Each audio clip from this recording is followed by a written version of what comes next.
Hey everybody, this is Eric Clark Travel Videos. I'm going to show you the boat ride up from the Tower of London to Greenwich.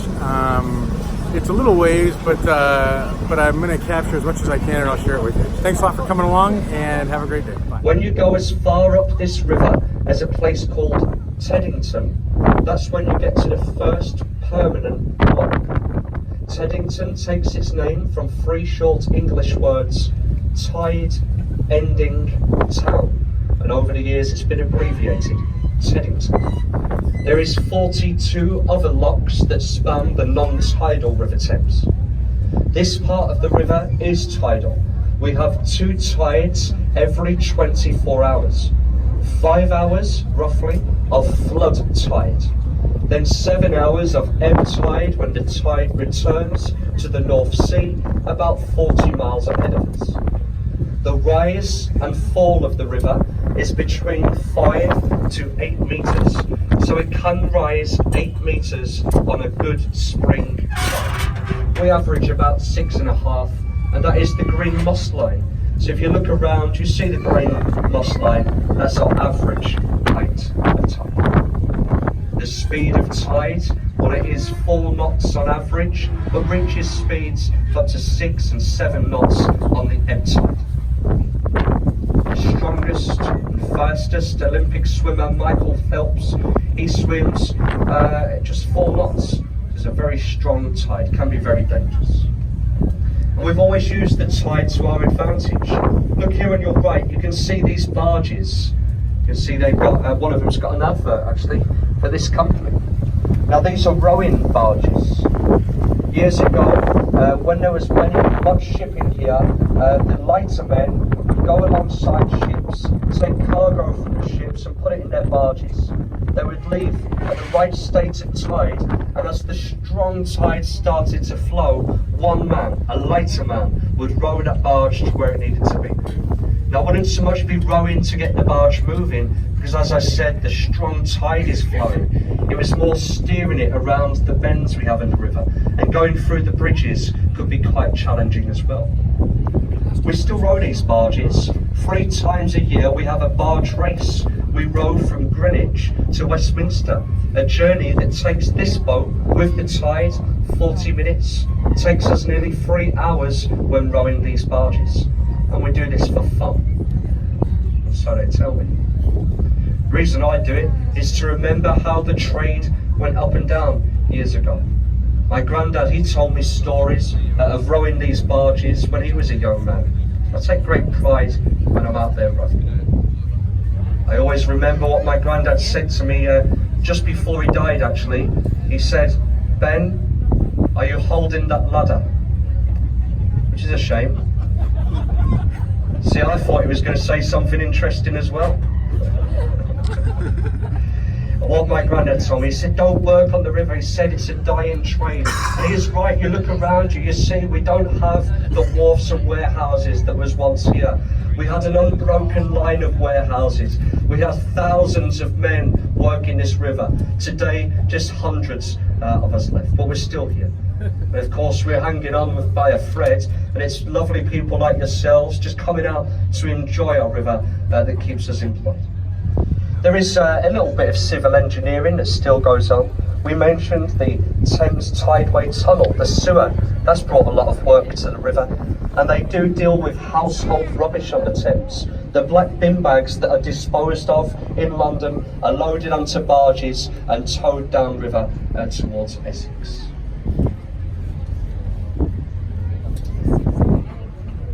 Now, ladies and gentlemen, I had a day off yesterday, so I didn't see this ship coming into London. Oh, there we go. The captain, he was working, he said it wasn't here yesterday. So it must have come late at night or early in the morning. There's not a lot I can tell you about it. Is it Seabourn? Is that the name of the company? Seabourn. There we go. I know a little bit about Seabourn. Seabourn Pride is one of their ships, the Seabourn Adjourn. Does anyone know about the Seabourn Adjourn? Has anybody ever seen the film Speed 2? Yeah? And the ship goes a little bit crazy. That's the same company. Doesn't say anything, that's a film. All right.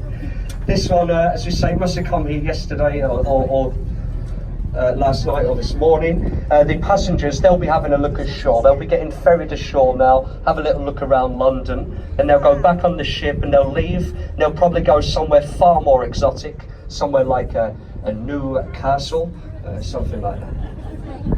It's quite a deep part of the river. This area on your right is actually called Deptford, deep ford or deep crossing. It truly is deep. Between these yellow buoys where the ship moors, it is 12 metres deep when the tide is at its lowest.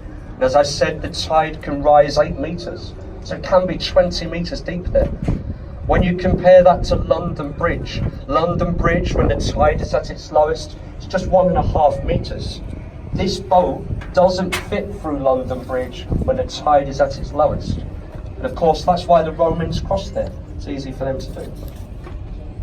So we have to slow the boat as we come past. You see, they got the little boat alongside it, the Oasis. So they're just giving them fresh water. And there will be boats that come here and take their rubbish from them and the black water before they're ready to leave.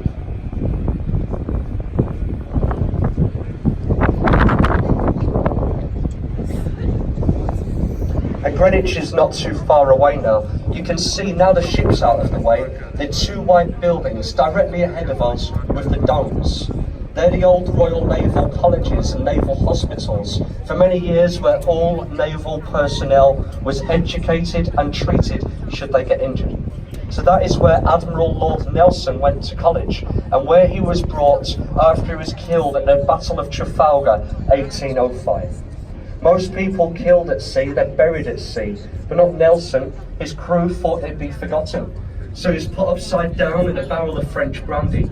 He was brought back to Greenwich. He lay here for 3 days, then was taken up to St. Paul's Cathedral, where he had his state funeral.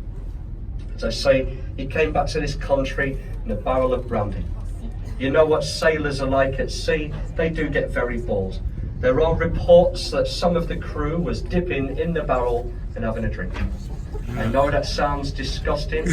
They say it had quite a full-bodied taste, as you can imagine. You waited an hour for that. I did have one about a stiff drink. I thought I was scraping the bottom of the barrel. You can get off in a minute, guys, don't worry. Greenwich is here. Now we look at the Cutty Sark on your right. That's the famous tea clipper. It's been restored. It stands there in its former glory. Now look to the left of the Cutty Sark in the gap in the trees, and you'll just about see the Royal Observatory. Do you see it there? A green dome of the Royal Observatory. Next to it, a red brick building with a T-shaped mast on the top and a ball at the bottom of the mast. Hopefully you all saw that. Okay. That ball is a timepiece. At 5 minutes to 1 every single day, the ball will rise to the top of the mast. It gets there at 2 minutes to 1, and at 1 o'clock precisely, the ball will drop. That will set 1 o'clock Greenwich Mean Time. So if you've heard of GMT, Greenwich Mean Time, that's where it comes from, at the observatory. Now, before anybody confuses themselves and thinks that we're in British summertime at the moment, that is true. They will still drop the ball at 1 o'clock, okay? Just so not to confuse everyone. And of course, when it was first put here, we didn't have BST. There was only Greenwich Mean Time. It was put here so sailors could set their chronometers before going out to sea, so they could accurately keep longitude. You can learn all about it at the observatory. You can learn about this in the Maritime Museum, that's in Greenwich, free of charge, well worth a visit. We suggest getting off here. It seems a waste for you to come all the way down to Greenwich and not get off. This is a royal borough, a World Heritage Site, and rightly so. There's lots of things to see and do. It's my favourite town in Greater London. If you want to get off and have a look around, boats will return every